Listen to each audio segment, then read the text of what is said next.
1011, Representative Payton. There will be a handout headed your way shortly. So just give us about 30 seconds, Representative Payton, and we'll have that on the desks.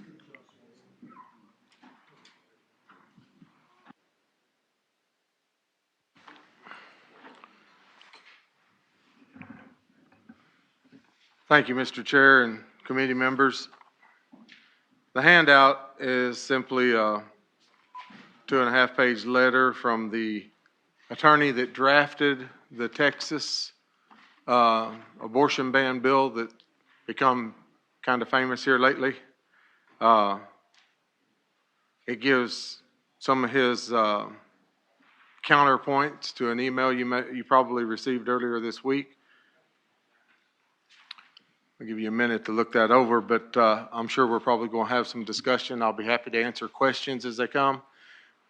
But members, I want to talk to you from the heart right now for just a second. I have a problem. I believe, and I know that there are other people that believe the opposite of this, but I believe that ending the life of that child in an abortion is shedding innocent blood, okay? I know that many of you believe that the same as I do, and we may have disagreements on how to try to limit it or regulate it or stop it. But I want you to understand that my heart is just as if there was a burning building down the street and I knew that there were kids in it and I want to stop it, okay? And I know many of y'all believe the same thing. I'm reminded of a movie I watched called Independence Day where they were fighting space aliens. And throughout the whole movie, they're trying to figure out a way to stop these space aliens from taking over Earth. And finally, near the end of the movie, they discover a way to bring down the ship. And they get on, they get on the communicator and they say, spread the word. And people all over the world start using that method to bring down the ship. Now, it's just a fictional movie. Folks, abortion's not fiction. It's happening on a daily basis. It's happening in Arkansas. And Texas has found a way to stop it. In September, the first month that the Texas bill went into effect, 67% decline in abortion, and we don't have the records for October, November, and December. This bill works. It stops abortion. It was fought and challenged and went to the Supreme Court, and the Supreme Court upheld it, all except for the licensing entity for those people that provide abortions, and that's still going to be litigated. Had no effect on the fact that it stopped abortion now. I know the heart of this body has been revealed in acts that we passed in 2019, 2021, even before that. We passed an act in 2019 that if Roe versus Wade is overturned, Arkansas defaults to no abortion.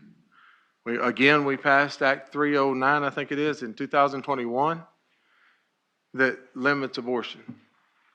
So why would I come to you and ask you to do another one? Because those are not saving any lives today. Neither one of those acts have saved one life. Children are still being aborted in Arkansas today. And I was taught on the farm that a bird in the hand is worth two in the bush. And Texas has shown us that we have a bird in the hand if we want to use it. We can pass this law and it'll go into effect almost immediately. And I'm convinced at this point, and I'll get to the reason why I qualified that in just a minute. I'm convinced at this point that this bill will save lives regardless of whether Roe versus Wade is ever overturned. And if Roe versus Wade gets overturned and one of the previous bills we've passed needs to be revisited, I think you all have the heart and the will to do that based on the numbers that passed those previous bills. I mean, it was overwhelming majorities in both chambers that passed those bills. So I come to you today with a resolution during the fiscal session. You're the Rules Committee, and you get to decide whether your colleagues are going to hear the arguments about this bill. If you pass this resolution from this committee, it goes to the House floor and it demands a 2/3 vote of your colleagues before the bill can be introduced. We're not deciding on whether or not this is a perfect bill in here this morning or this afternoon. We're deciding whether or not the rest of our colleagues get to consider it.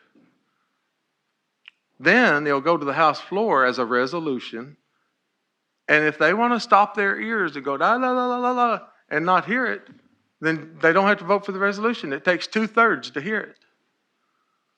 But why would we stop and plug our ears instead of hearing the arguments? I know you got an email, maybe multiple emails. I got emails from some of the pregnancy centers that say, please do something. We want to stop abortion. You know, I've got a letter from the guy that drafted the Texas bill, and I spent an hour on a Zoom meeting with him. And I'm convinced at this point that this is the right thing to do. You don't have to take my word for it.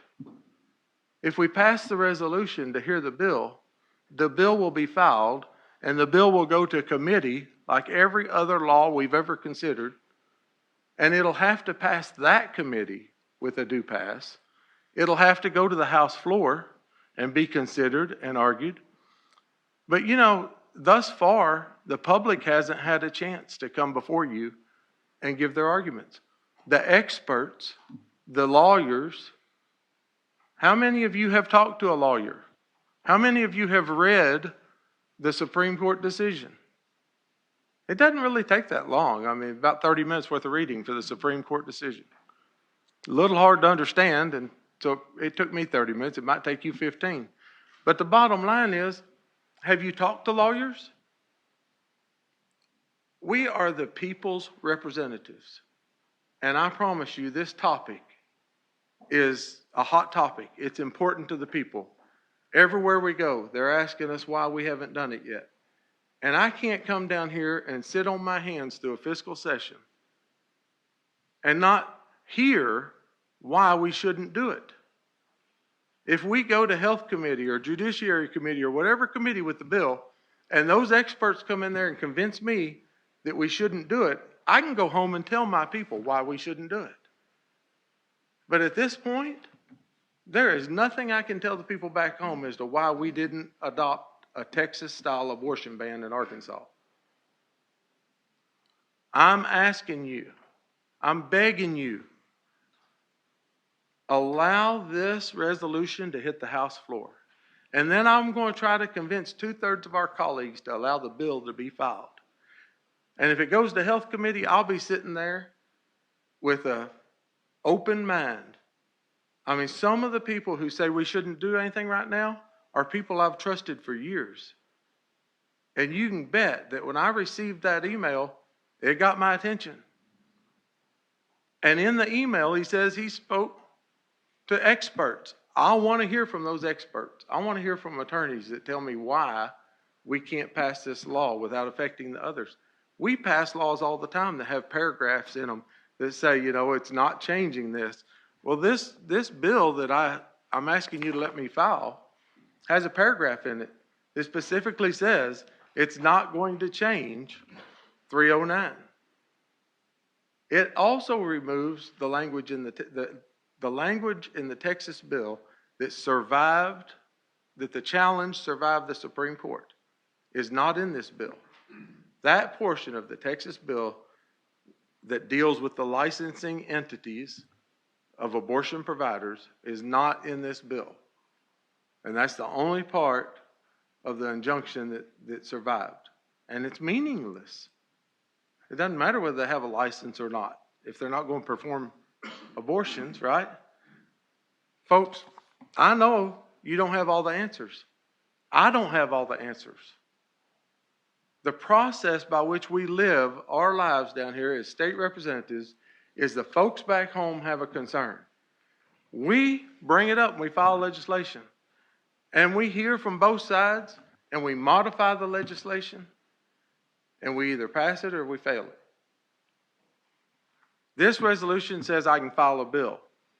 It takes 2/3 of our colleagues to pass it. Once that bill's filed, it can be amended when it goes to committee. If BLR tells us there's something in here that's going to negatively affect our intentions, we can amend it or we can not pass it. But why would you want to plug your ears and not hear it? Why would you want to reach over there and plug your colleagues' ears and say they can't hear it? At least you get to vote on it in here in a minute. The rest of us over there in the House don't get to vote on it unless you let it out of this committee. Now, I'm sorry if I made you uncomfortable by having to address this issue during a fiscal session. Folks, I believe there are children dying while I'm sitting right here. Now, how can I not try to do something? How can you not be willing to hear the arguments on both sides?